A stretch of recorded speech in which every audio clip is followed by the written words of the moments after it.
Ross Bolen Podcast. You better listen. Welcome back to the Ross Bolen Podcast, otherwise known as RBP, presented by Bolen Media. I am your host, Ross Bolen, back again, as always, with your co-host, Chris Coulson.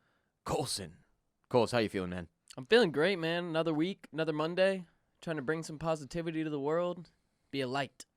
You're going to be a light this week, huh? That's the goal, man. Lighten things up. Yeah. Shed away the darkness. Just getting constantly attacked by moths. Always. I miss moth memes. That was a simple time. They'll come back every once in a while. You'll see one here or there, sprinkled in. It's good nostalgia. And they give me a good laugh. Man, I've found there is nothing more important for my week, for my mental health, for my energy levels, than getting a hot start on a Monday. And Coles, this morning, we got that shit in. Oh, yeah. We did some RossFit weights, threw some steel around the RossFit gym at Bolen Media HQ, otherwise known as my garage at my home. We have some groupies now. They pass us every time we work out. We wave. It's a nice wave, little thing we got wave. going. It's nice. The whole neighborhood knows us. Frankly, it's very quiet Mm-hmm. in the neighborhood in the morning at the time we work out. And as a result, the very loud music that we pump from my garage emanates throughout the entire neighborhood. Like, you can hear it echoing down the street and shit. It's kind of like the ambiance of elevator music through the entire neighborhood, except it's like Bun B and Jay-Z. Yeah, which on is a Monday great morning. for you and me. For us. But every once in a while, like, a young mom in her 30s will walk by pushing a stroller with 2 kids in it. And, yeah, she kind of gives us the stank eye, like, really, guys? And it's like, yeah, lady, really? Yeah. We're out here fucking getting it, lady. We're bringing the vibes. Like, you're getting it, too, and that's great, but throw on some headphones. Put some earmuffs on the kids. Yeah, like this morning I saw a pregnant lady walking by with the earbuds in. Didn't bother her a bit. She was totally fine. A lot of pregnant ladies in the hood. You do have a lot of pregnant women in the hood. I think it's like a good neighborhood in Austin For for people in their pregnancies? low 30s, mid 30s. And yeah, it's got that vibe to it where just you just know everybody in there is just fucking constantly. Oh, yeah, Just absolutely. can't- That's the it's vibe like- I get as soon as I pull in the neighborhood. Yeah, you It's pull just in and you're like, man, fornication everybody to the in left here, and right. everybody in here is getting Fucks. laid. Yeah, everybody Yeah. here fucks. Yeah, it's fuck mountain. Maybe there's something in the water, improves the swimmers, gets the... I don't know what it is. I know that Blue Chew's at least partially to blame at this I point. know that you should be blessed to be there, brother man. You know, another beautiful day with pregnant women walking outside. How can you complain? I can't. I really can't complain. We shot some hoops as We well. did. We actually shot well today. Shooty Bicep day, hoops? for some reason, does us well. It isolates the part of the arm that I think otherwise negatively affects our basketball shot as people who don't have perfect form. As we most definitely do not have perfect Right. form. We had some smoothies. They were fantastic. Probably the best we've made so far. We make these very healthy smoothies every morning They're after green. our We're workouts. green smoothie people. Yeah. I Oh, never yeah. thought I would be a green smoothie person. Here we are. And look at us. It's female influence You from the oiled your outside in. pan. You lubed your cast iron pan. Oiled up, lubed up my cast iron pan. I got a new cast iron pan sent to me by an OCC fan. And It it's- started a company, huge. The pamphlet said a Big dry times. pan is a sad pan, and we can't have sad pans in the Bolen Media HQ going into a new Absolutely week. not. Lubed her up. She's feeling happy. So huge to get a positive start on Monday. And really, usually you and I try to start this on Sunday. Mm-hmm. And if you're feeling like you need a little extra in that particular week, like that, starting it on Sunday, getting in a day early so that Monday you're already rolling, that is really one of the best things you can do for your mental health. Everyone remember that this year, more than ever, for real, it also for Call Your Grandparents Month, it's never been more important than it is in 2020, but also just in general to take care of your own mental health, your mentals and your chicken, both. Never in my lifetime has it been more important Absolutely. than it is right now in 2020. We're like 9 months in almost. A few more days left in Call Your Grandparents Month, August.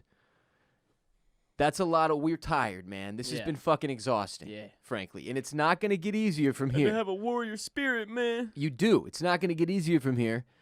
We've got November coming. We all know that's going to be chaos. All right? Strap in. If you haven't been taking care of your shit, and frankly, I lost my vibe a little last week. I lost my groove. I fell out of the groove. The groove was there, and I fell out of the groove. Now I'm back in the groove. You got to get in the groove. If you know you're not in it, this is the time, frankly. Get back. You're the comeback. Rely on your people. You're the comeback, absolutely. All these things apply. Call Your Grandparents Month. You're the comeback.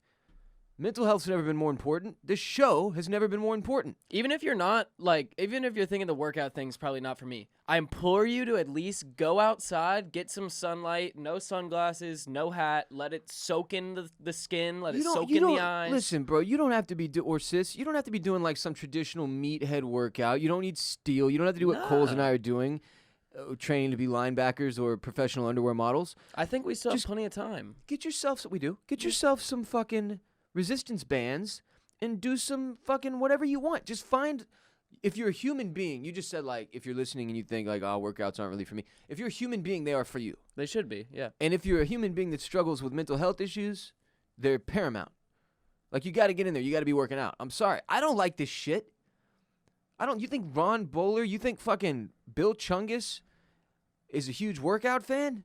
Ironically enough, when I was Bill Chungus, I was hitting the weight room a lot, really just buys and chest and leg day, which was just building fat. I've seen those legs. Underneath, there was no leg day. I promise you there was. It didn't matter. The top of me was ballooning in such a way that any growth downstairs was covered up by it. Like, it offset it proportionally. Proportionally, sure. everything was destroyed. Completely understand. But I was hitting the weights a lot, so I was pumping like fucking fat into my body with all the meals and the alcohol. Well, fat and then turns muscle into underneath it, which was making me even puffier somehow, which is how that one infamous photo came to be. That was peak like me pumping, and like in my brain I had convinced myself like I'm getting yoked. That was like lineman strong. But I was fat and had like a layer of muscle underneath that was relatively worthless. Yeah, that's like well. It O-linemans was. aren't really worthless. I wasn't. But I mean, that's I kind of the wasn't same an O-lineman O-lineman. build. Comparing me ever to an O-lineman, Coles, frankly, with my bottom half is very, very disrespectful. I played to all O-linemen. I played O-line in Pee Wee. Man, that's so weird to me. But I had bro. some girth. You saw me. I've shown you but photos back in the you day. had some weight on you as a little I had some kid. girth. Yeah, absolutely. That's where the nickname Big Chris comes from. 7th grade days. Never heard that nickname. I don't think anybody No calls reason. you that. Not well. They do now, Big but it's Chris. more like ironic considering I'm like a skinny, lanky boy. Chris kind of works as throwing an adjective in front. Big Chris. That kind of works. It does. Frankly. Yeah. I mean, it's pretty smooth. Yeah. Chris is a good one for the one adjective in front or behind. It is. You never know. But yeah. I hope everybody's keeping their mentals up because we're doing everything we can on this fine Monday to bring you guys positivity and our good mentals. And we've got a great episode for you today to get the week started off right. But first, RBP 325 is brought to you by Felix Gray Glasses. I constantly have my face in a screen from morning to night. There is no cutting back, and now more than ever, all of us are relying on technology to get our jobs done, to stay in touch with friends and family.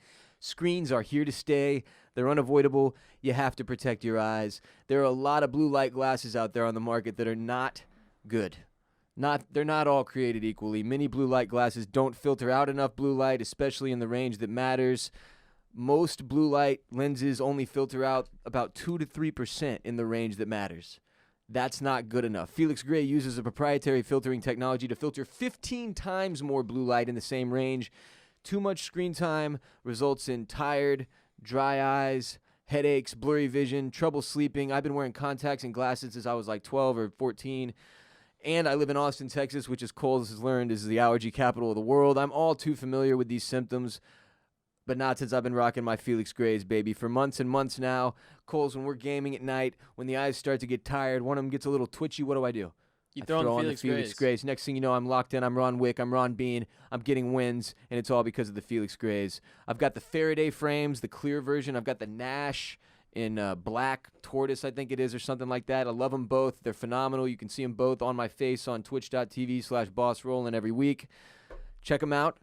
And I'm telling you, I've never felt the ocular comfort that I feel with some Felix Grays on my face. They filter out 90% of blue light in the most damaging range and eliminate 99% of glare through a proprietary industry-leading lens technology only available with Felix Gray. 9 in 10 Felix Gray customers report significant symptom relief, and their frames are hand-finished from durable, super lightweight Italian acetate. With over 200,000 happy customers, Felix Gray isn't just the right choice, it's the only choice, I promise you. And they've got you with prescription, non-prescription. They've got you with readers. Felix Gray has you covered with optical glasses for work and sleep glasses in the evening that are clinically proven to increase melatonin secretion when worn leading up to bedtime. You can try them for 30 days risk-free. Go to felixgrayglasses.com/RBP for the absolute best quality blue light filtering glasses on the market. Try them for 30 days risk-free when you go to Felix, Gray, FelixGrayGlasses.com. FelixGrayGlasses.com/RBP. Do what I did. Start taking better care of your eyes. Feel better. Work smarter. Shipping returns. Totally free at Felix Gray. FelixGrayGlasses.com/RBP. Time for some announcements and shouts. Coles, you do the first one. This is one you got sent to you. Yeah, I got a DM from our buddy Michael, and congratulations to Michael and Danielle on their wedding/marriage. They had their wedding last week. You spelled it Mirage, which I like. Oh, it makes did I? it sound, the A's before the I and on the rundown. I'm But it terrible makes with it A's sound and I's, I'm gonna fancier be to me. honest. Yeah? I'm going to say it that way from now on. Okay, well, congrats on your marriage. Congratulations on your Mirage. Both big fans of the show, and they were curious if it was trash of them to tie the knot during a pandemic. Man. Lots of people are doing it. They've been together 8 years, so I figure now is probably the best time to do it anyway. Good way to remember the pandemic. Immortalize it forever in your happy and long marriage. Frankly, I say this gives you a good test up front.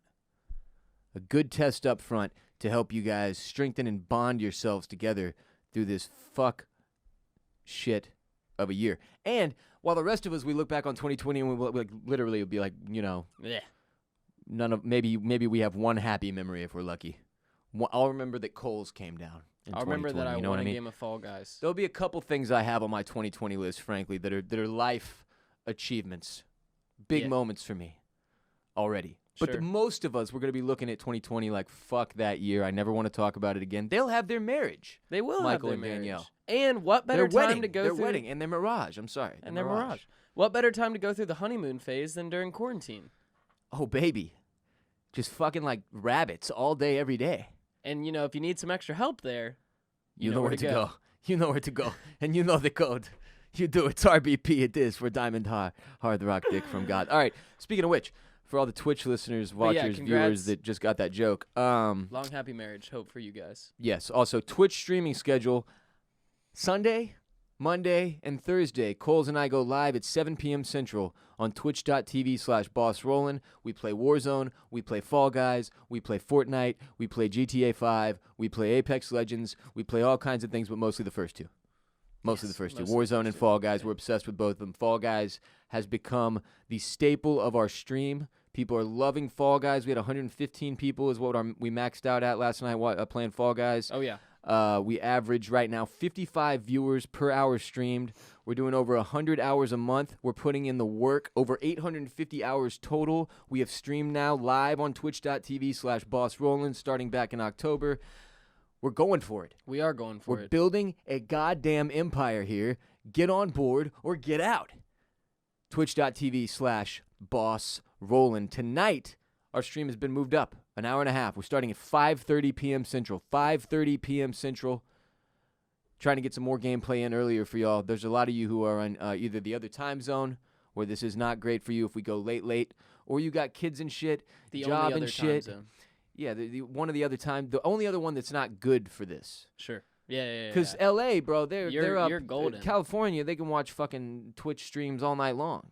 They're like They've 7 always- hours behind us. They've always had the ticket, man, for sports. They're watching NFL football from like 10 a.m. to like. I hated it for sports. I went out there Really? during college football season a couple years back, and I hated that the game started at like 9 a.m. and Oh, shit. I It's love like, bro, that. I'm trying You to wake sleep up, in. Well, now lay in bed to catch the first game. I'm in a different phase of life now. I can't sleep past fucking 8:30 usually anyway. Yeah, true. So now I'd be down with it. But then at the time, and I was with my boy that has kids, and he was like, bro, it's the Oh. best. I get up, and like there's already a game to put on to fucking 'cause the watch in the kids are up background while the anyway, kids so- like punching me in the dick over and over, Sure. as yeah. kids are wont to do. Yeah, it's easier to get punched in the dick via your own children if you're watching sports. It is. Everything is easier when you're watching sports. Everything. Yeah, I would agree with that. So tonight, Monday night stream. Sorry, what's up? I was just saying my biggest takeaway from all of this is that if you haven't been on Twitch yet, you've missed out on 850 hours of Ross Bolen content. You have, which is sad, very sad. Damn shame. But you can also get on there and watch a lot of it still, I think. I'm not sure how that works, but there's streams backed up you can watch. Nobody does that really. Just tune in when we're live. Sunday, Monday, Thursday, 7 p.m. Central, except tonight, this Monday. As always, we will announce via the show and social media when there's a schedule change this Monday, 5:30 p.m. Central Time, twitch.tv/BossRollin. And we are opening with Fall Guys tonight. And you know what? I'm going to go ahead and do this now. I'm going to announce it now. We're going to do this game. If you win a crown with us while we're on the stream, that's $100 for you, friendo. Wow. That's $100 for you through the Cash App. I'll Cash App your ass that $100 right there. If you win a Warzone game with us on the stream, this only applies to tonight's stream, Monday night, 5:30 p.m. That's $100 through Cash App right there. Wow. $100. Come play with us. We play with podcast listeners every single time we go live. Twitch.tv/BossRollin'. And tonight, we've got prizes for our listeners who play with us and win with us on both Fall Guys and Warzone. And that is all I have to say about that. Go to youtube.com/Bolen Media to watch this episode if listening is not enough. youtube.com/Bolen Media. For all the episodes of RBP that are available on Apple Podcasts and Spotify and SoundCloud, they are also available on youtube.com/Bolen Media. Also, if you're one of our SoundCloud listeners who has noticed that episodes have not been being updated there, I'm working on fixing that for you, I promise. We switched hosting providers and had some technical issues and ups and downs along the way, but things are going smoothly now, and I'm excited about it. So, with that in mind, first segment, Hotline Calls. Whoop, whoop. We have a hotline number. It's 888-WR-BOLEN. 888-WR-BOLEN. You call that number, you leave a voicemail. You have a 2-minute limit. Be succinct, be clear. Don't call in a wind tunnel with all your windows down or in the midst of fighting off a tornado while you're chained to a kitchen sink like in the movie Twister. That's not what we want.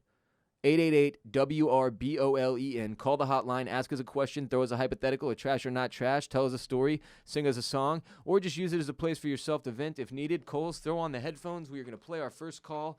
It is time. Put on your headphones, sir. Here is your first call for today. Hi, Ross and Coles. I just had a question for you guys. So, because of my anxiety, I'm pretty much a perfectionist. And this morning I got an email from one of my coworkers letting me know that my email had been hacked overnight. And basically I was just spamming the entire population of the place that I work. And because of my anxiety, I feel compelled to apologize to people for my email being hacked. I was just wondering if you guys ever felt that way, if it's totally, like, should I apologize for my email being hacked? Let me know what you think. Okay. I love this question. Should you apologize when your email gets hacked, or let's broaden it a little, your Instagram or whatever, Sure. resulting in all of your contacts being spammed? Sure. Coles, I'm going to ask you your thoughts first. You want me to go first? I'm All going right. to let you open. I get where she's coming from with wanting to apologize, because it is absolutely annoying when a spam email goes out to every single one of your contacts. You feel like you're the bad guy, but there's nothing that you could have done about it. And in 2020, Is that true? For the most part, there's very, like, I find myself, bro, where I'm like, if I get a hacked Instagram DM from you, you fucked up somewhere. You didn't have a strong enough password, or you weren't changing it, or you clicked on one of the damn phishing links that everybody by this point should know not to click on, and you put us all at risk. You put us all at risk. You know, I swear I've gotten one of those $24.99 Ray-Ban DMs from you on Twitter before, though. No, you haven't. I think I have. You're a liar. I think I might have. You should have told me when you did then, because that means I got hacked. I knew you. Well, I don't know. Never been hacked. Don't know. Never been Don't hacked. know. Like the movie Never Been Really? Kissed, except never been hacked. See, I don't really You're- understand you're- how you're- that works. You're totally full of it. You're totally full of poop. But at this point on Instagram, I get like one of those $24.99 Ray-Ban DMs a week. And so I just kind of ignore them. They don't really bother me anymore. I just brush them off. It's just another notification I get on my phone. There's thousands of those that come through. That's why you wear daily. Reigns, not Ray-Bans. Yeah, very if you true. were wondering. Also, never buy $24.99 Ray-Bans. Can't imagine what those are. Probably maybe I think they maybe just give ship you cancer. a note that says you're a fucking idiot. Oh, yeah. That'd be It's just nice, It's too. a sunglasses-shaped box, but with just a piece of paper inside of it that says, "You stupid bitch." Maybe they'll give you paper-shaped sunglasses that say, "You stupid bitch." That would take so much effort, but then again, it would feel I even was more gonna say- insulting. and that's still not. You'd still be making a profit with that $24.99 margin. I'm just saying, there are steps you can take to avoid being hacked. I would agree. But if it does happen, personal take, I don't think it's on you to apologize. I think if somebody says something and you got hacked, then say like, "Yeah, sorry about that. Somebody let me know. I'm working on it." What if you get hacked, and then someone else is hacked as a result of your hacking? Because you know how when you get hacked, it It's like essentially emails everybody A link. I can't believe I just found this photo of you Yeah. on Facebook, and then it's a fake link, and they click it, and then they're hacked, and it spirals from there. Basically, I never freak out on people for this. I'll give you my fuller take now. Sure. I just send them a message that says, "You've been hacked, man," just to let you know, or "I think you got hacked." And people say, "Thank you, really sorry about that." And then you followed up with get a stronger password, you fuck. No, I don't ever freak out on people. And I get that it happens. And if it's your work, I think an apology email is probably okay. Yeah. All of our email inboxes are so fucked anyway, man. Then we got a billion emails, all types of spam. Nobody knows what the fuck's going on in there anymore. It depends on ease as well. If this is gonna take you 2 hours to have to individually DM every single person fuck that, fuck that. Absolutely fuck that. But if this can be accomplished with one simple 2-sentence email and then send all to the whole company, Throw up an it Instagram slide. or that. It says, Hey, sorry, I that's got my hacked. fault. That's my bad. I fell for the Nigerian prince scheme, and now you're all at risk as a result, and that's But don't on me. let this fuck with your anxiety. This is a very little thing to get all anxious about, and I know people with anxiety, it's very difficult to. I mean, small. You can small get worked up issues- about little shit. Oh yeah, little issues seem like the world is ending, especially when it comes to social presence and how people look at you. Yeah, if you have social anxiety in particular, yeah, we get greatly affected by that And shit. like this I is one feel of the, your I pain. guarantee you this is one of those things where she's thinking like every time when I have social anxiety, it feels like it's not recoverable. Like if I do something stupid in public around people and then get called out on you'll it. never bounce back. Yeah, from it. and then 2 days later I realize nobody even remembers what happened. On this scope, no, this happens to 1 billion people a day. You absolutely don't need to apologize. You 1000% shouldn't feel bad for it. I'm just saying if you want to apologize, I think it's warranted. I don't think in any social standard right now setting, you are required to apologize if you get hacked. And here's why. 50% of the dummies getting hacked every day, and you're not a dummy just because you got hacked, even though it's probably your fault. They never realize it. They don't even know. You're already one of the smart ones. Yeah, at least Out you of the notice. dummies, at least, I wonder why did they spam every single person in their work? How interesting. That's what it does, dude. If your Gmail gets hacked, it Sends it emails to every single everybody? one of your contacts. Oh, really? I've Yeah. never had an email hacked. Oh, it's not good. Yeah, that doesn't sound like a fun time at all. It's not good. All right, you ready for the next call? Let's do it. Here she blows. Ross Coles, what's up? It's Pigeon from Columbus. Not using my real name because of Pigeon. job security issues. I had a trash or not trash. So I recently just moved into a new apartment complex, and my upstairs neighbor is like constantly just fucking boofing it up there, like smoking all fucking day. I don't even think she has a fucking job. And so I was wondering, would it be trash because like I smoke too, but usually it's just like edibles or cards because like I'm mindful of the smell. She is not, and whenever I walk home from work every day, my apartment smells like a goddamn hot box. So would it be trash of me to email the property manager about it, or what should I do? Because I'm really confused too. Just let me know what you guys think. Love the pod. Good to have you on, Coles. Gang, gang, gang. Peace. All right. Is it trash or not trash for this dude to email his apartment management and ask that his neighbors stop hotboxing his apartment? Have you ever been in one of these? I've never been. I've been the victim. Yeah. Or the where perpetrator. Were you in the apartment that was getting the weed smoke into it, the smell into it, or you were the one doing the weed smoking that made the apartment smell? It wasn't. I don't know if it was the weed or like having a couple people over, but I've been the person of concern from a neighbor apartment, as in I would be the girl in this situation that is boofing their room up. Yeah. I've been in that situation before. Yeah, absolutely. I've never It's a been in a classic situation. Kid Cudi, can you turn it down? Yeah, same I thing. said ain't no music on. She said no, that weed is loud. That's a rap lyric, isn't it? Yeah, Kid Cudi. I have never really had issues with apartment neighbors. I'm a very non-confrontational person, so usually I just kind of let people do their thing. Pussy. No, I am too. Is it trash to email the apartment management? Yes, especially if you've never talked to your neighbor before. First things first, no matter what, no matter where you are, if you have the opportunity to, talk to the neighbor before ever bringing in any type of authority. If it's a first-time offense, if they've like Apartment management though, bro, that's not an authority. But I still don't want to bring apartment management in it if I've never even gone up to talk to the person. Just be like, hey man, you mind just like blowing the smoke out the window? What if it's like some shitty ass fucking? You don't want to talk to him. What if you don't want to talk to him? that's on you. Then suck it up and be in your boofy apartment. Don't Nah. pussy out and just email management. Here's the thing. I like emailing management in this position because they're going to fucking handle it without the cops being involved. You Nobody's don't know gonna that, get though. Okay, for weed in 2020, But- it is very likely that they email and ask, please stop smoking weed in your apartment. Maybe they catch a $50 fine on their next lease payment or whatever. But the police are not going to get called by your My apartment office management called the police on me for smoking weed? for having windows open while we had a speaker on inside. You had a party.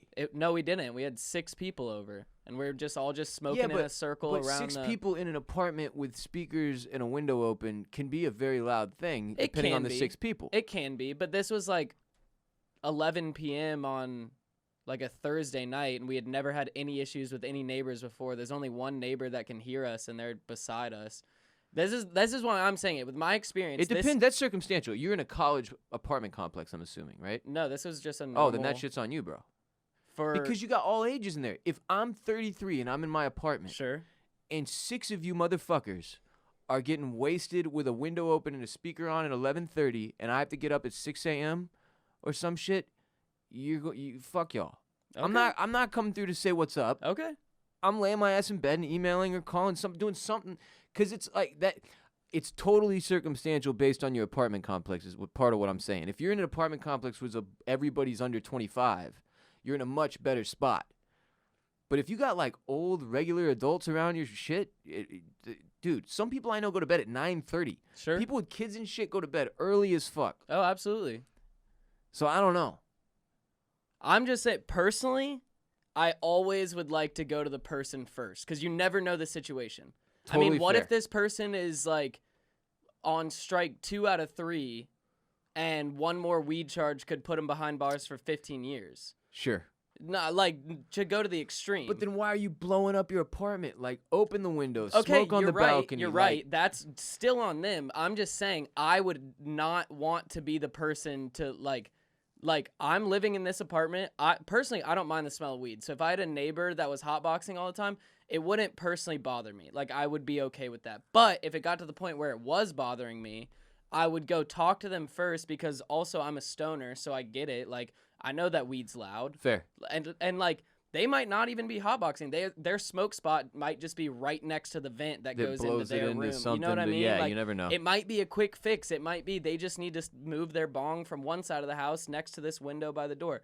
So my personal take on it, I always try to go to the person first, because you never know their situation. And it might just be a quick, simple Now, 2-minute conversation. You guys are respectfully mutual the whole time. Now, if nothing changes and you say something to the person and they continue to do it and it continues to bother you and they're doing it blatantly, that's when I would say it's acceptable to bring in either management or something else. I still say never call the police. But yeah, I would talk to management after that. If there's for no me, change. here's how I would probably handle it. I wouldn't say shit the first time to anybody. I wouldn't go over there, and I wouldn't email, and I wouldn't call anybody. Sure. It happens again, I'm going to start to get annoyed.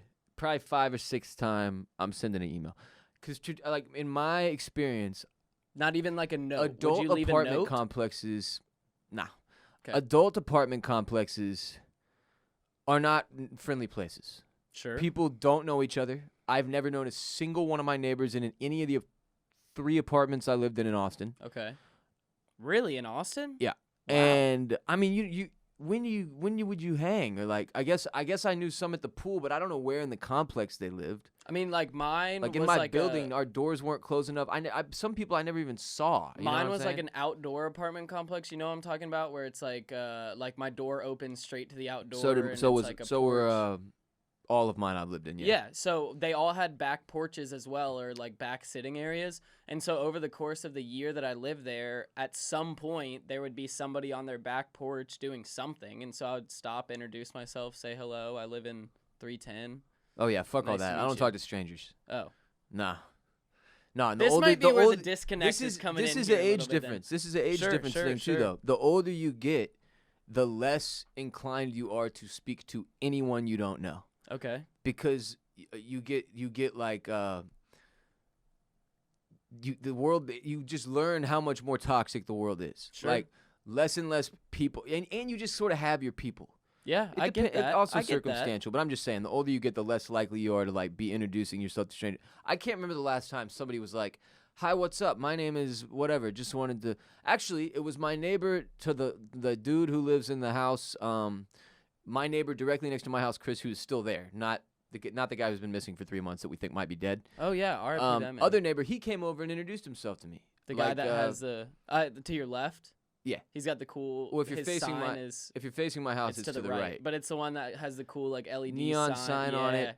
Yeah, Yeah, he which seems like is a dope guy. It's a little weird. They're doing Oh. like a massage business out of there, and there's Sick. cameras all over the house. If you haven't noticed, Happy endings. I don't know what's going on, Well, man. you might want to check that out. But he came and said hi, and that was like probably a year and a half ago, and I was it? haven't seen him since. See, this is like what happened in the days where like new person move in, you like bake them brownies and drop them off. Terrorism. Oh.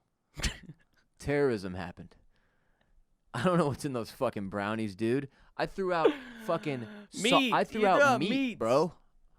See, I think I don't know. Either I just Terrorists. haven't been fucked over enough, or I'm just too You young that's just still. you're just a young, naive child boy who Because this hasn't is where felt this enough is of definitely this. where our differences Yeah, you need come the out. sting of life to make But you the thing hate is, everybody. everybody fucking says that, and I hate that mentality. Because like, if it happens, it happens, sure. But I still don't think there's any reason to try to force myself to become this like.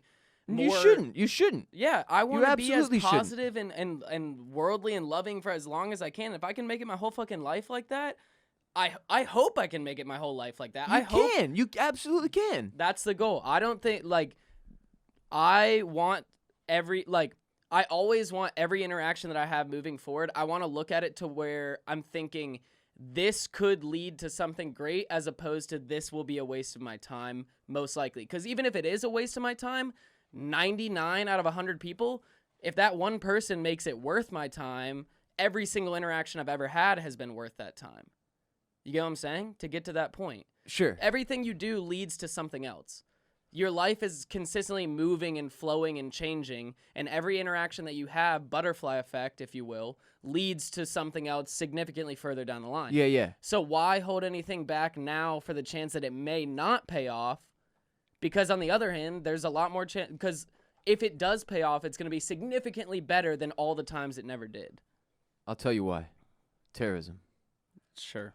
Now watch this drive. All right, Let's let's do play. Let's play our third call here. Here it is.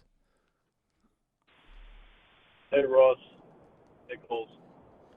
I'm Hey, going to leave man. my name out for the sake of privacy. But I was listening to one of your episodes, Call Your Grandparents Month. And, I mean, I don't really care if y'all play this or not. I just want to let you know how much that means to a lot of people. I mean, I've lost all my grandparents. And that's plenty of loss, 2015, my first grandmother died. Actually, I never knew her husband. He died before I was born. 2015, my dad's mom died. And later that 2015, my mom's mom died. 2016, my great aunt died. 2017, my last grandparent died. And 2018, my dad died, right? And so I think it's really, really important what you guys are doing here, because you got to reach out and you got to take that wisdom from them. And I mean, if you look about it, a lot of people, they don't get along with their parents or something, but if you look at the source of it, a lot of it is just over petty fucking shit. I mean, most familial squabbles I see are generally over money, and if we think about that, how fucking stupid it is that we ostracize some who could be potentially the most influential people and beneficial people in our lives because of some bullshit like that. I mean, you gotta reach out, you gotta take control of the life you're given, and you gotta use that life you're given to connect with those people you're really close to. I sucked the juice out of the life I had with my dad. He taught me so much, and after he kicked it, I was like, holy shit, I've really only got one person left, my mom, or maybe my older sister, who I can glean wisdom from. And so what you guys are saying this month has really been resonating with me. And I want you. Okay, so he got cut off, right? Because there's a 2-minute limit on that thing. But I think he had pretty much gotten his entire point in, if I'm not mistaken. Yeah, I agree with you. Just another reminder of why Call Your Grandparents Month is so important. He lost all his grandparents, lost a lot of other family, lost his dad in 2018. And fortunately, especially regarding his father, he felt he had done all he could to, as he put it, squeeze the juice out of that relationship as much as he could, and that he didn't really have any regrets there, which is incredible and very difficult to achieve. And it makes me smile for you that you have found peace in that, because that's very, very hard to do. But he also wants to remind us all he's a great example of someone who has circumstances that are beneficial to the rest of us to look at and be reminded not to take things for granted. And I want to say respect to our caller again for the outlook he has, and for the call, and for sharing. And I want to harp on something in particular that he said. He said to reach out and take the initiative to build relationships with your family and friends, and not to allow petty fucking shit, as he put it, or money, which I would consider to be petty, get between you and inarguably the most important people in your life, in my opinion. There is no relationship that can't be mended among family. Now, of course, there are toxic exceptions, and some people need to get cut the fuck off, and that's very sad. But for non-toxic, normal family members and people and friends, this shit takes work, but they're almost always salvageable. And family and friends are everything, particularly when it comes to family. You do have to work for your relationships, especially the more life that you and your family members live. When you become an adult, and then a young adult, and then get into the more, what am I don't even know. When you're in your 30s, and you have a family, you have kids and shit, it becomes so much more difficult to remain locked in with your family, your mom and dad, your siblings, your aunts, your uncles, your grandparents, and your friends, because everybody has their own shit going, starting businesses, having families, kids, just career focus, travel focus. People have all these different focuses, and it becomes more difficult to manage those relationships, to continue reaching out and taking the initiative to build those relationships with your friends and family.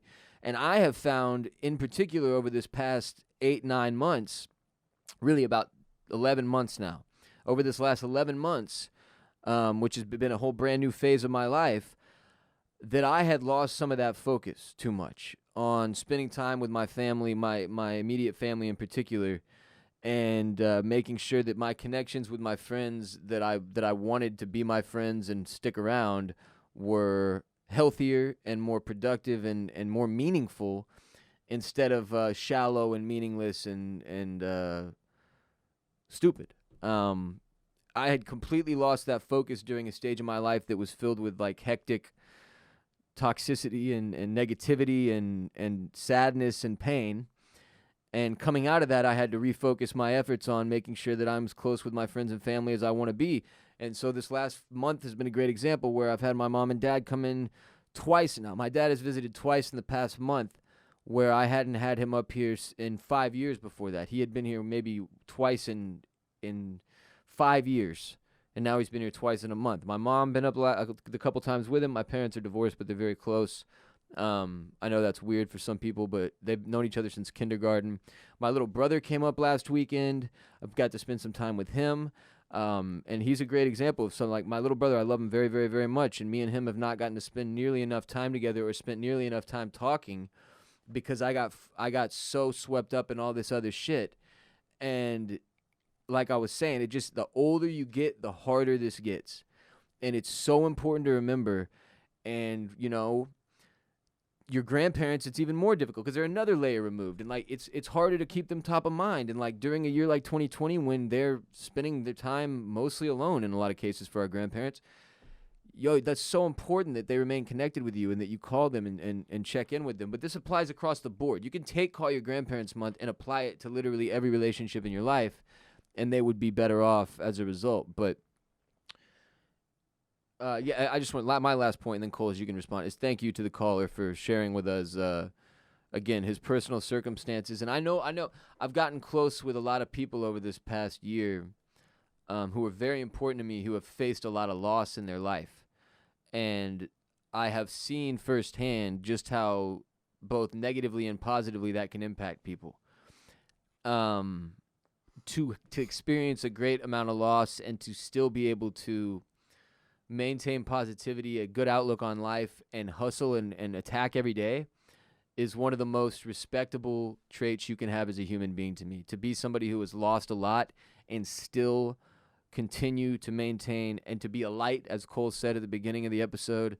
I hate that term, but it's a true It's a good metaphor. Trying to, yeah, absolutely. To be a light in this world, even when you've lost so much, is just it takes a lot of strength, and I look at people like that as like heroes, and I don't mean that as a joke. I'm dead serious. Cole, is your response? It's some serious strength right there, absolutely. No, shouts to this guy for calling in. Seriously, sorry about all of your loss, but it sounds like it's definitely led you to growing into a much more worldly and loving person with a really good outlook on life moving forward, and very appreciative for the blessings that you do have. My biggest takeaway from that, going about what he was saying about pettiness and small issues and things like that. Yes, which is, I agree with him. That typically is the shit that gets us between family. Like, when I look at my family, there's no real big thing that's ever happened that made me or my brother or my parents drift apart. It's just been letting life circumstances and petty bullshit stack up. It's us as humans that, like, it's very easy for us to see the small world that we're living in now and think that that is the world always, and think that all of the little shit going on in our heads is end all be all, end of the world type of big shit that needs to be taken care of. It's not. And a lot of times you want a relationship to consistently be mutually beneficial. Iron sharpens iron. You want to always be building each other up and helping each other grow in every way that you can grow. A good friendship, a good relationship, that's how they work, yes. Absolutely. When things get in the way of that, it takes a lot of practice, but if you have the strength to do it, be mindful of your surroundings, your circumstances, and everything like that, be able to see the big picture, to take a step back, take a deep breath.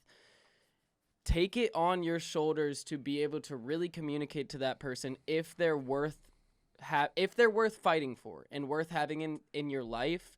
Sometimes you have to be strong enough and bear the cross and fight for it.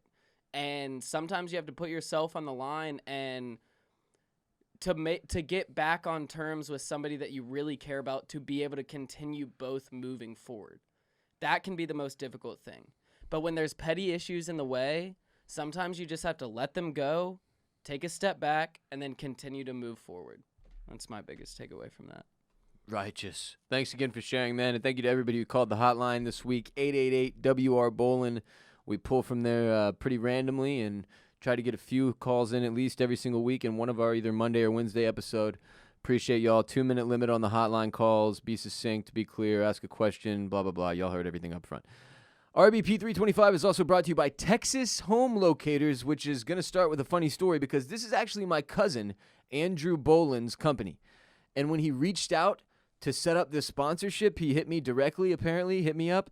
And without realizing it was him, I just passed him on immediately to our advertising guy, Matt, without blinking an eye, which is what I do. But my own cousin was totally by accident. Love you, Andrew. Very stoked for your company to be a sponsor and to get all of you Houston and really just Texas folks set up with apartments and homes through Andrew and Texas Home Locators, TexasHomeLocators.com. Don't sign at your next apartment without getting paid. Texas Home Locators help people find their next pad and pays them for it. Complexes pay Texas Home Locators for sending you over to them so they share some of that money with you. If you have a place in mind, you can just shoot them a DM at Texas Home Locators on Instagram or text at 281-815-0845. Again, 281-815-0845, and they'll see how much money they can send you.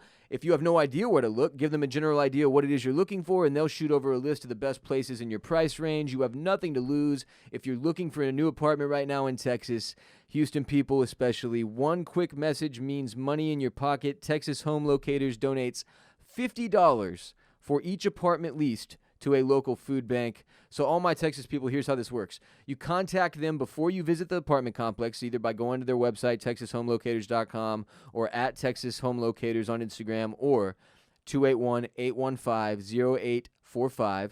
You write Texas Home Locators down on the application, and then you move in and get paid, baby. That's it. Again, this is my cousin Andrew Bolen's company, our newest sponsor. This is Bolen Media. We've got a Bolen Media, a Bolen sponsor now. We're doing it. Full circle. Texas Home Locators at TexasHomeLocators.com, at Texas Home Locators on Instagram, or 281-815-0845. Texas people, get yourself your next apartment and get paid to do it. Next segment. Back to school. Grab your backpacks. So I wanted to talk today a little bit about how things are going across the country as we attempt to reopen schools, both elementary, middle, high, and up through the university level of colleges and higher education. Back to school to prove to Dad that I'm not a fool. So, Coles, this is the first week back for a lot of people. Today's the first day back for a lot of people, but 2 weeks ago was another first day back for a lot of people in So the we've South. seen one wave attempted, sort of. We've seen some results. How are things going? Not great. Not great at all. Okay. Really bad, actually. Okay, tell us- actually tell us what's terrible. happening. They're Tell us going- what's they're happening. going horribly wrong. So I'm going to be talking about a lot about UNC real quick, UNC Chapel Hill. That's just because that's what I know the most about, considering that I'm from Charlotte. I have lots of friends that went to Chapel Hill, lots of friends that currently go to Chapel Hill. It's also been one of the better examples. because they were one of the first to open up completely. And Big they school, big-ass public school. They made a very bold announcement on May 21st from their chancellor saying that they were going to be prepared and ready to open up in the fall of this year regardless of COVID circumstances, and that they attempted to do, my friend, but just a week after UNC opens up for their fall semester of hybrid courses, half online and half in person, they abandon the plan completely and go back to remote. Now, why'd they do that? So how did this happen? At least 135 students have tested positive for the virus in the first week and a half of class. 135 students. That raises the positivity rate from 2.8% to 13.6% across campus. Not a good look, especially not on first week. But let's be real here. This is exactly what was expected. A bunch of young, socially deprived college students that are now back in their favorite place with their best friends. We have full-grown adults that think wearing masks is a joke and treading on their First Amendment rights, and you think you could get college kids to socially distance? Yeah, right. young people generally don't give a fuck about the problems of old people, and I know this because I was one of them once. Yeah, they don't care at all. Especially young, dumb, Unaffected by this circumstances, young people. healthier. Particularly privileged young people. Yeah, it's impossible. People who can afford college, in most cases, they don't give a fuck. And that's not a knock. It's not a knock. It's just the I was truth. once one of you. That's just a phase of life where it's very difficult to give a shit about anyone but yourself or have a good perspective on the outside world, in my humble, always correct opinion. So again, 135 students tested positive in 6 separate clusters across campus. Now the issues start to come into play as we start to look at UNC's coverage of the virus and how they've presented this information. Faculty, staff, and students have really had little to no exact information on where these clusters are. They haven't been announcing, they've been late to announce where the clusters are located, specifically the dorms, fraternity village, etc., etc. They have completely withheld until after they sent them back to remote. They completely withheld the exact number of cases that were on campus. So they would say, we have a cluster, but they wouldn't announce how many people were infected in that cluster. Nobody seems to be able to know what to do with the numbers. Not at all. And they've either really on kind of campus been or nationwide. They've been like the very, biggest very problem. vague in general about what a cluster is, and they've also been very, very light in delving out even little to no punishment to the people that have been having parties. Sorority rush events have been getting in trouble on campus there, and they've really given out no punishment even reprimandation. These kids are paying, or their parents are paying, in either event, what they're paying to go to school in what is supposed to be and has always been billed as the best 4 years of your life, mostly because you get to party, and you're in a bubble with only people in your age group. And you think they're going to stay home or like abide by these rules? Like, it's just not realistic. It's not realistic at all. Originally, they had made a statement that they only wanted people that would need to live on campus to come back onto campus. But as the date came closer and closer, of course, any student that felt that they could be on campus would want to be on campus, as well as any type of student that lived far away, different time zones, anything like that, even if they're high risk, they still need to be on campus to get the type of education that they were looking for. So a lot of people that are higher risk, they've had little to no information and have been completely reliant on the Daily Tar Heel, which is their campus newspaper that's been doing a fantastic job of keeping the students informed, as well as attempting to hold the faculty and administration accountable and to bring into question the money side of things. So that's where, questions start to arise there, of course. There's a full-blown pandemic going on. You have students and younger people moving into very close quarters facilities to be able to live Fraternity houses, together. dorms. Absolutely. You also have in-person classes weekly and online class when you could just go online. So and to wrap it all up, Peter Hans, the president of the UNC system, he had these words to say. Our hard work is being undermined by a very small number of students behaving irresponsibly off campus. And that was his solution and that was his reasoning for going back to fully online learning. So inherently blaming the entire situation on the UNC students. So this is where things begin into question. As universities like UNC, ECU, NC State, Notre Dame, UConn, and so many more begin to retreat back to fully online education, they had to have known at some point this most likely was not going to work. And so the idea to force students to come back onto campus in order to justifiably be able to receive their full tuition from said students begins to look a lot more like a money grab and a lot less like actually looking out for a student's education. It never looked like it was anyone looking out for anybody from a health standpoint. College already had the reputation of being a money grab long before COVID-19 became a thing that we were all concerned about. Now it's just really, really, really obvious. The efforts to get sports kicked back up for schools. And there are people on both sides of this argument. It's hilarious. I have members of my family who are like, this is bullshit. They're going to lose so much money. Yeah. Fuck it. But what is the point of college? What was it supposed to be? We all know what the point is now, and it's to make money off sports. But what was it supposed to be? It was supposed to be higher education and learning. It hasn't been that for a long time. It's almost like comparable to the privatized prison system issue. Like, when things become about money instead of what they're supposed to be about, they get broken as fuck.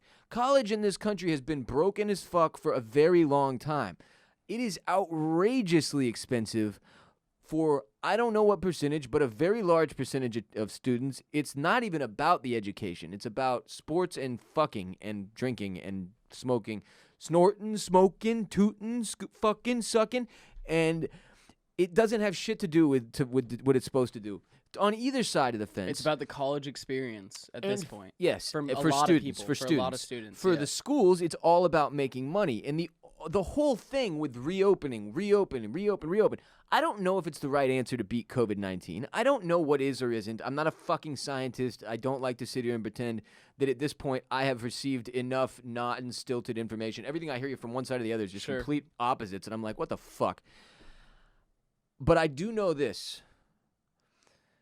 We can't just pretend that like a college campus opening is the worst idea on the scale of like really stupid ideas right now. Sure. That seems like one of the more stupid ideas. Opening NFL stadiums up to like allow people to come in any capacity seems like a really stupid idea. Absolutely. They were going to do a percentage of college students who were going to be allowed to go to these games, the football games, et cetera, et cetera.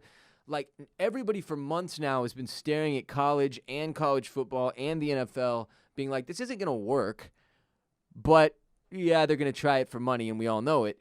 I get that. It's just like, I mean, they blew $712,000 at UNC on precautions intended to make it safe for students. Apparently, this is going to cost them millions when it's all said and done to open and then close again. Oh, I'm sure it will. It's absolutely not practical in any way, shape, or form. But let me just to put it this way. A college should be one of the places that you go for some of the best times of your life, or to raise your educational bar, basically, and reach a new height, ideally. If even one single student, say range 18 to 24, died from COVID to go back to the place that they love, or for the first time to go somewhere that's making their family incredibly proud and to get something that's going to last you your entire life and further your career and educational pathways, if even one student died and missed out on every opportunity that they were at that college for, what the fuck is the point? Why? That's one too many. These are friends, family members, neighbors, people that have been working their ass off to get to this, especially take UNC for example. You have to be in probably the top 7% of your class to get into UNC. A very, very prestigious university, especially if you're from North Carolina.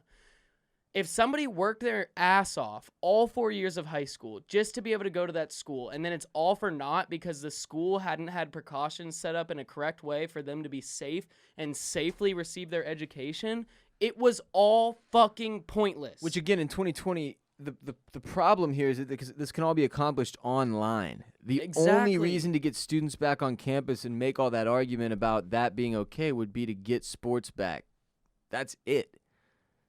Like, if you have to admit that it all has to be done online, then you can't justify the sports anymore. No. And then it's really difficult for you to get all that sports money. So it really just, I mean, it's very ironic to me that we started discussing this as much as we did last year, but it really does come down to money over morals. And when people are choosing money over morals as often as they are, then we have big issues. And that's where I hate these arguments about like, well, kids die anyway, or like, well, look at all the money. It's like, man, no, just like from a point blank black and white fucking right and wrong standpoint, these are not difficult decisions.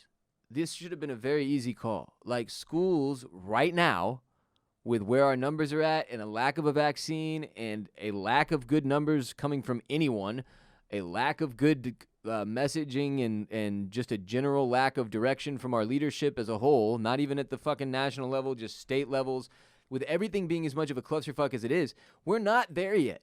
It doesn't feel, again, not an expert, not a scientist, love the economy, totally want it to kick ass, love the stock market, enjoying my fucking ride into the bubble that will eventually pop.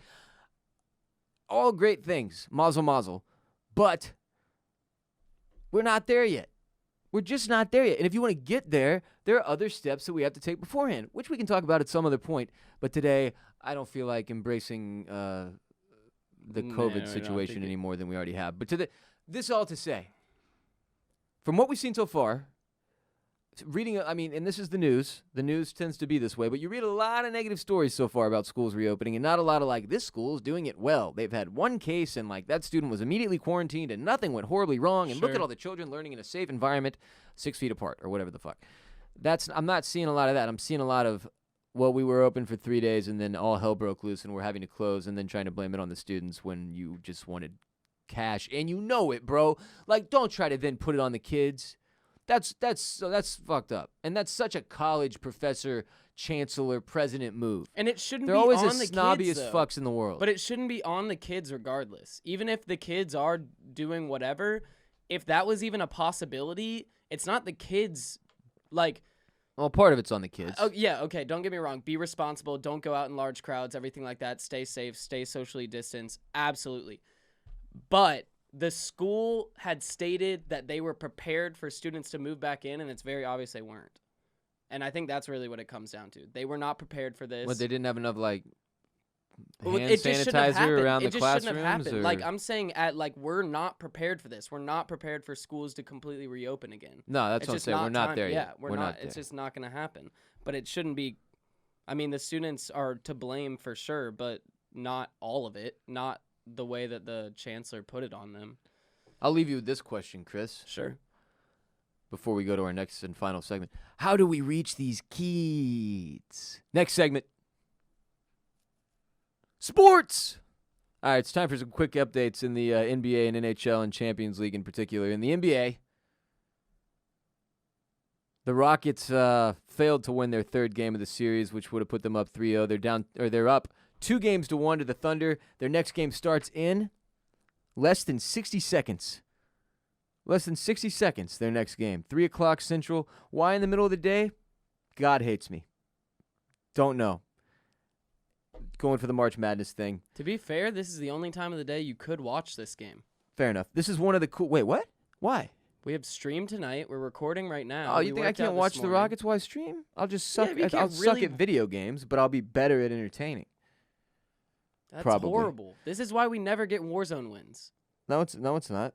Nuh-uh. No, it's not. I'm not watching Rockets tape while we're playing Warzone. Can't prove it. Anyway, Thunder Rockets, one of the few series remaining that's still good to watch. So I highly recommend you do.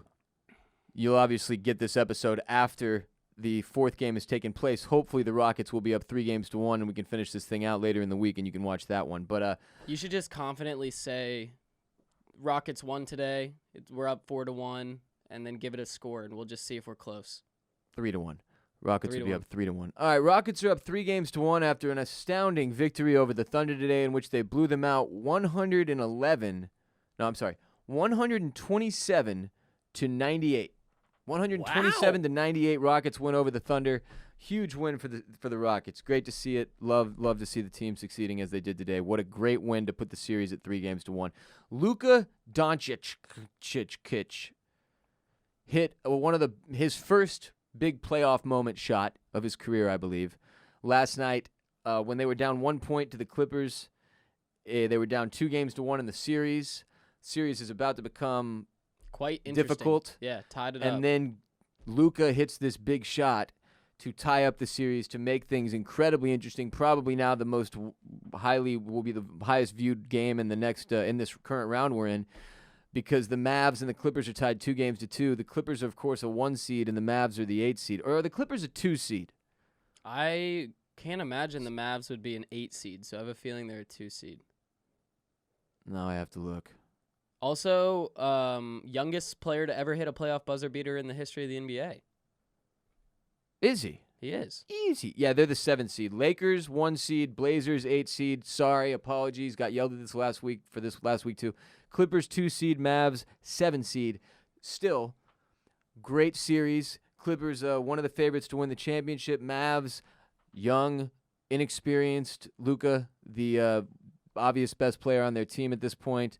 And with generational hype surrounding his level of talent and his abilities, and he hit a shot that was just the reason those shots, it's ice not cold. Just the difficulty. It's It was not ice just cold. It's the fucking amount of pressure on that shot. And the confidence in hit, like it was very reminiscent of that Dame Lillard shot against the Thunder 2 years ago.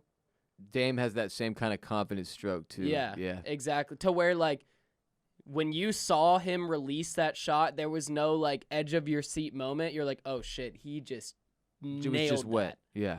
And it was just it was a step back 3 from probably 6 feet beyond the arc, 5 feet beyond the arc, ice cold dagger. It was incredible. It was. Very happy for the Mavs and the entire city of Dallas. Everyone, congratulations on your generational scorer who is a white James Harden. Congratulations. Other series scores. Bucks lead the Magic 2-1. We actually have a call related to this that I am now going to play for you, Chris. Are you prepared? Surprise reckon. hotline call. Here she goes. Surprise.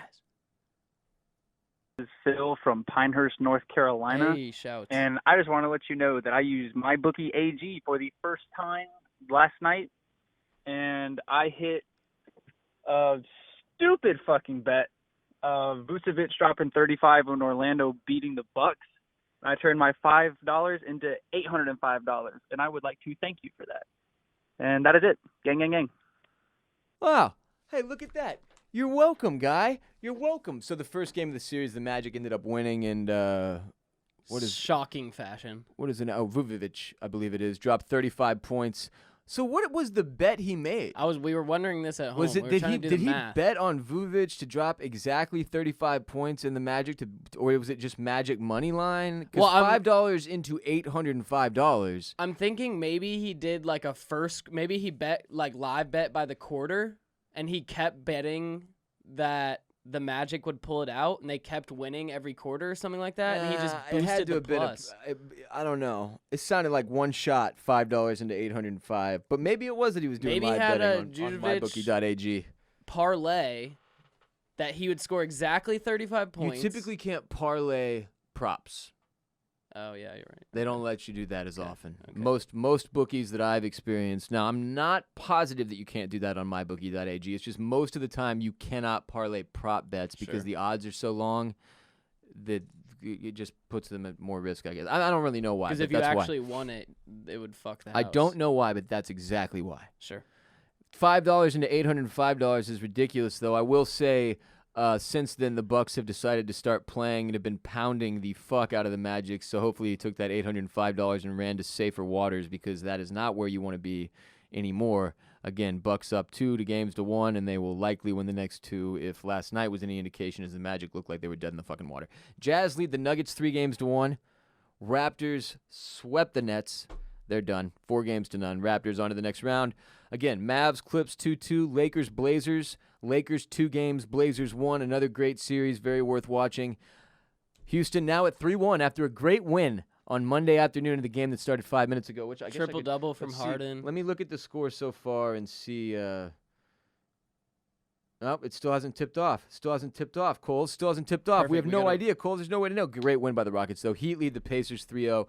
NHL playoffs also underway. Actually got my dick kicked off last week betting the NHL, so I'm backing slowly away from the puck and focusing on the round ball. This is a comeback week for me. Year of the comeback. Got to start strong and hot today with the Rockets, so I did bet them. Hopefully they pull it out.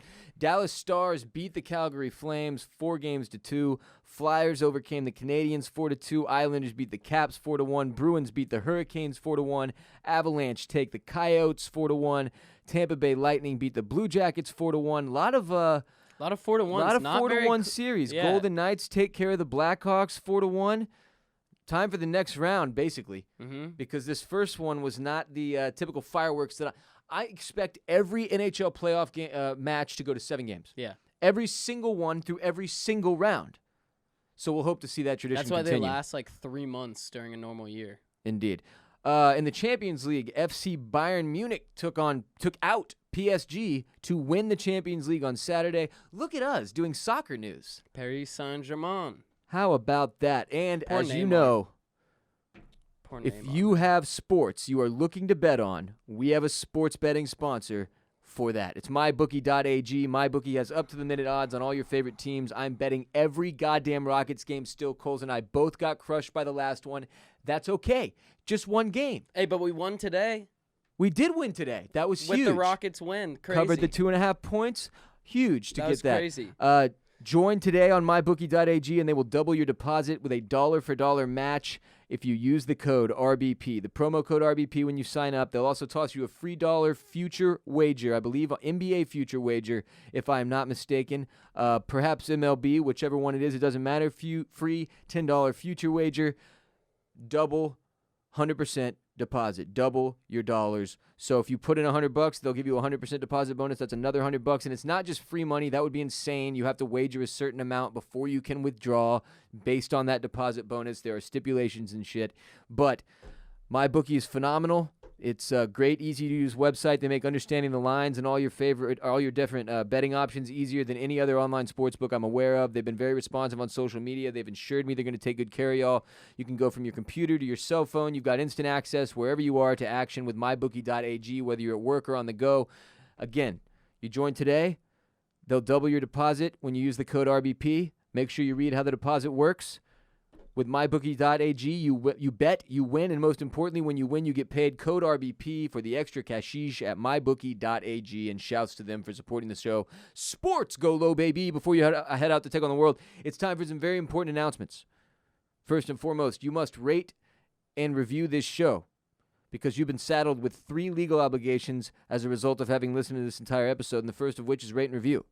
Rate and review. Rate and review. Number 2. Share the show with one person, a family, friend, a family member, a coworker, a neighbor, any one individual you can think of that would enjoy RBP. Share the show with them. Tell them about Chris and I. Send them our way.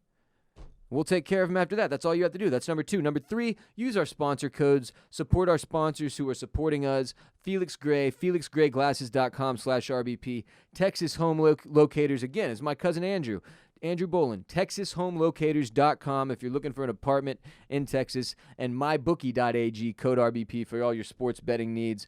Love all of our sponsors. We try to only bring you sponsors that we know are going to give you what you deserve, so hit them up. Those are your 3 legal obligations. Fulfill them all, and I'll call off the dogs. We can all live long and prosper and go home to our families and live long, happy lives. If not, I'll see you in court, and that'll be that. Follow the show on Instagram at the Ross Bolen Podcast, on Twitter at Ross Bolen Pod. We're also on Facebook.com/Ross Bolen Podcast. You can follow me, Ross Bolen, on Twitter, Instagram, and Snapchat at WRBOLEN, at WR Bolen on Facebook, Instagram, and Snapchat. Catch us live at 5:30 this evening on twitch.tv/BossRollin Central Time, Monday, Sunday, Thursdays, Sundays, and Mondays. 7 o'clock Central, usually this Monday. Obviously being, I'll throw out the date for y'all if you're listening later. August 24th, this Monday. We're starting a little earlier, 5:30. But normally, Monday, Thursday, Sunday, 7 p.m. Central Time, twitch.tv/BossRollin. Chris, where can everybody follow you on social media? You can find me on Twitter at Q0ULS. You can find me on Instagram. Actually, big Instagram news. The account at Q0ULS accepted my follow request, so I'm going to try to get the handle from him. Let's go. Huge. Let's fucking go. But for now, you can find me at ChrisSC99 and on Snapchat at Chris_Coulson. That's COULSON. Check out Bolen Media's television and film podcast, Oysters, Clams, and Cockles, available wherever the Ross Bolen Podcast is available. Right now on OCC, as we call it, Oysters, Clams, and Cockles, we are covering Yellowstone Season 1. Finally dove in. Finally taking the plunge, loving Yellowstone so far. It is like Succession meets Game of Thrones on ranches with cattle and horses. Love that. And Kevin Costner, huge. Wow. Also covering, oh my God, it just slipped my, Lovecraft Country, thank you, on HBO. Lovecraft Country on HBO. We've watched 2 episodes. The second episode aired last night. We'll be covering that on OCC this week as well. We also do top 5 movies for actors and actresses. We do tidbits and such with Barrett, talk general film, entertainment, and television news, and have a blast on OCC at, again, Oysters, Clams, and Cockles. Listen wherever you listen to RBP, and if you're wondering why the name is that, it was a Game of Thrones line, and we used to be the #1 Game of Thrones podcast in the entire fucking world, and that will do it for RBP 325, produced by Mike Moody Garcia of Permanent Record Studios in Austin, Texas. We'll be back Wednesday with RBP 326, and of course Friday on patreon.com/Ross Bolen Podcast with another exclusive premium ad-free episode for dues-paying members of the RBP gang, pledging their monthly support to keep the podcast growing and showing. Minimum of just $5 monthly on Patreon, patreon.com/Ross Bolen Podcast. Patreon is simply a platform that allows us to bring you more, circumventing all advertisers. Come through, support the show, get more RBP. You are not alone. Podmen get paid. Respect Mr. Park, strength and honor. Gang, gang, gang. Coles, say it. Peace be with you. And also with you.